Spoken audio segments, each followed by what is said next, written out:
Welcome to Movie News with Rubio and Marcel. Hey guys, welcome back. You're here, thanks. Go ahead and subscribe, like. We've got episodes coming out every Tuesday of our podcast. We're doing movie reactions, and obviously we're going to be talking news every week. Yep. Marcel's aggregating some of the news that we think might be interesting. I do it sometimes, but I have a whole bunch of other stuff that I end up doing. And Marcel also has a lot of stuff, but this is his job. That's all I'm here for. No, he's also here for the good times. Let's talk some of the big news, I think, from this past week. Do you want to start here, or do you want to start with the quick Teen Titans live action? Let's start with Teen Titans. Yeah, it's a quick little update. Look, it looks like DC is announced a live adaptation of Teen Titans and is tapping Anna Nogueira, who actually was penned for several different films, notably the original Supergirl with Kaye, but then got reworked got scrapped with James Gunn coming in, and is now tapped for writing Supergirl, Woman of Tomorrow. That was part of the big announcement that they Correct. did last year. So so she'll be writing that, which Great is stuff. great. Now, this is coming from Variety, so according to them, it is kind of new. We don't know what this means for the lineup, where, like, if they're already adding new slates, are they going to be taking something off? That's where I'm worried. I don't think so, because when James and Peter they did their big announcement last year, he did say, this isn't comprehensive. You're right. We're going to be adding stuff in here. Yeah. Right? So I think we'll continue to hear of more movies and more TV shows over the next couple of years. But I'm excited for it. I know we just had the Titans series. Did you watch that? Yeah, it was pretty good. It was a little bit more mature. I think it was probably some of the better, like, DC live action stuff. I love that the Robins are in it. But it definitely felt like a step up. It just felt like a grittier CW, which is, like, not the best. Right. But it is better than there. My hope is that Teen Titans has a special place in my heart. I love Teen Titans. I loved it as a cartoon show on Cartoon Network. I loved it as a comic as I started getting into the comic series. And there's a lot of meat to that bone that I think could play interestingly if they're gonna do a greater arc, tying that into the Brave and the Bold Batman movie that they're gonna end up doing, with it being Damian Wayne coming in with Batman. Yeah. That could that could play really interestingly. So I think I'm excited. I think it'll be cool because they have that opportunity to have a Nightwing in the Titans, right? Yes. You can say, oh yeah, Batman's already had Dick Grayson, he's gone off, and now he's introducing Damian into the Robin role and whatnot. So yeah, no, that's cool. I'm excited for it. I watched the first 2 seasons of the Titans and it was fine. I didn't finish the last one. Yeah. Just because, I don't know. It was all right. It was all right. But I'm excited. Okay. Let's talk. Look. Let's talk some Disney drama. I love Disney drama. I'm always here for Disney drama. Okay, so a couple weeks ago, let's step back a couple months ago. Last year, Disney did big layoffs, right, all around, as part of Bob Iger's goal to cut back on spend and make sure they're being revenue forward. So one of those people that got fired back then was Ike Perlmutter. Anyways, if you don't know who Ike is, let me give you a quick background. Ike is a dick, right? Starting off great. He played a big role in the purchase of Disney buying Marvel, and they kept him on there. He wanted to become the president of Marvel. Kevin Feige was appointed. Eventually, Ike was assigned to oversee the TV aspect of it. You can accredit him to the big mess that was Inhumans. Okay, when Kevin Feige wanted Inhumans to be a movie, but they didn't. They took it into a different direction. Kevin stepped away, attachment from that. A hot mess. Anyways, Ike, for years, he's also known as just being this super stingy. He was the famous person who said, who cares if we fire, remind me who was the first, in Iron Man 1, who played the first Rhodey?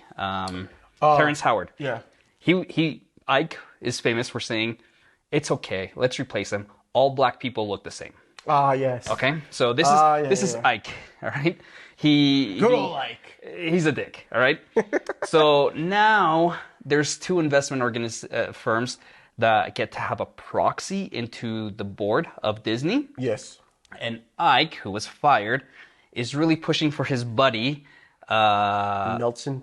Nelson Peltz, um, legacy, super rich guy, whatever, to be in that position. All right. Now, Nelson Peltz is another just horrible human being who doesn't want.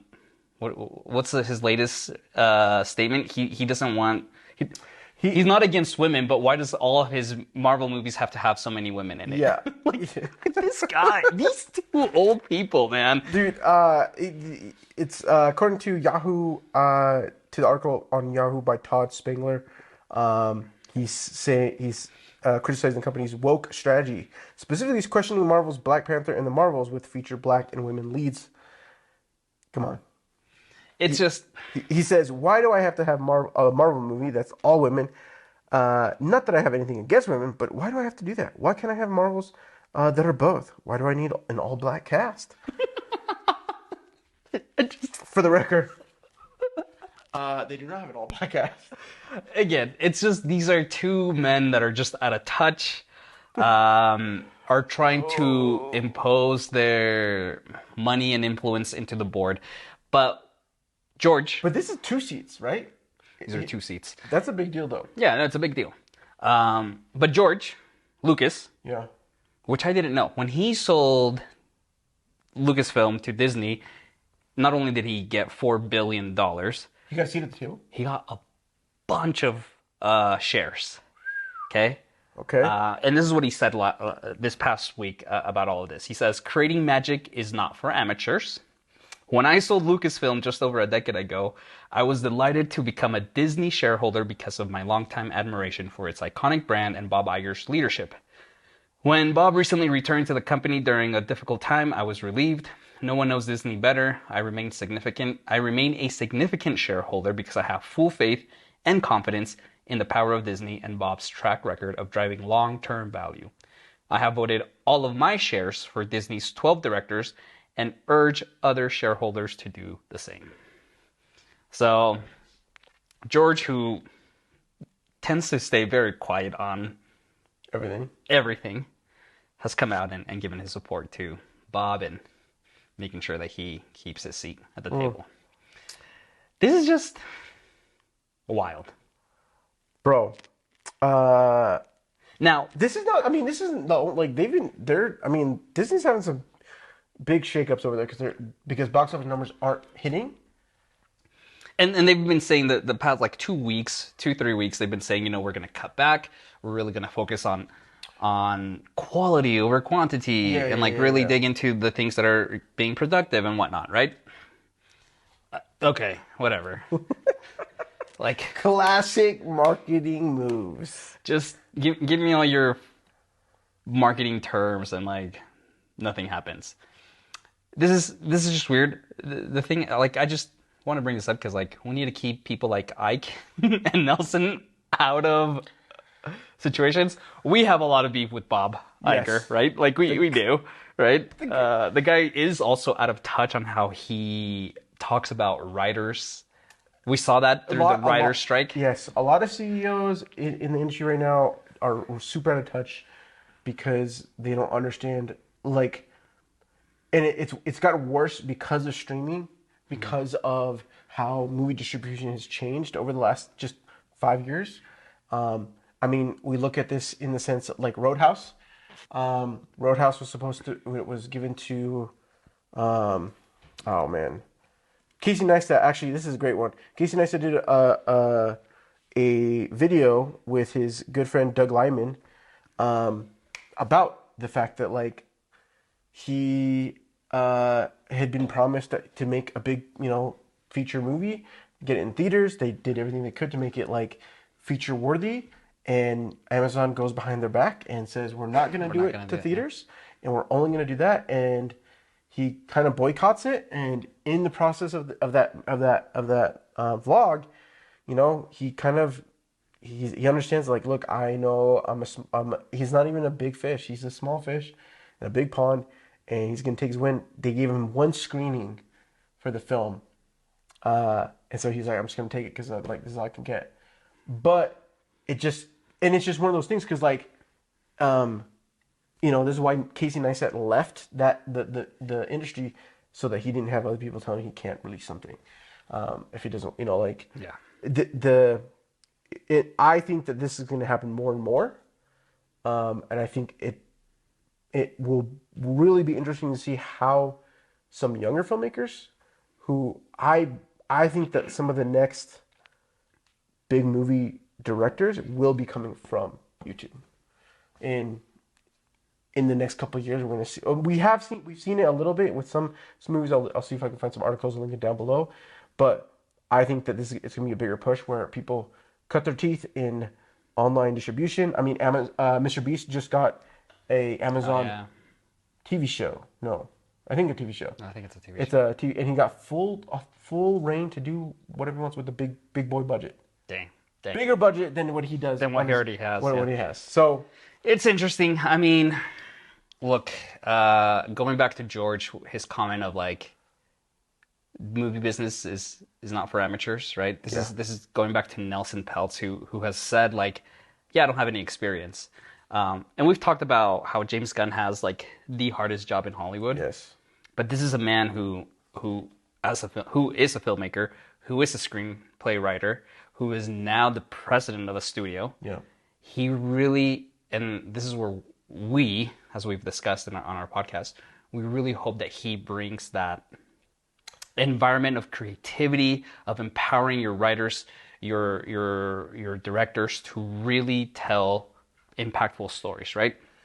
Which I think puts him in a position, even though he has the hardest job in Hollywood, it really puts him in a position to really just do amazing things. Something that, not a criticism to like Kevin Feige, but like Kevin Feige has been a writer and producer, but has never really taken the opportunity to be a director, right? Right. And there is a big difference between the two. Like someone can write the checks for the money, or for give input, but at the end of the day, when you're on the ground doing your filming, there's a different connection that you have with the characters, with actors, and with the story.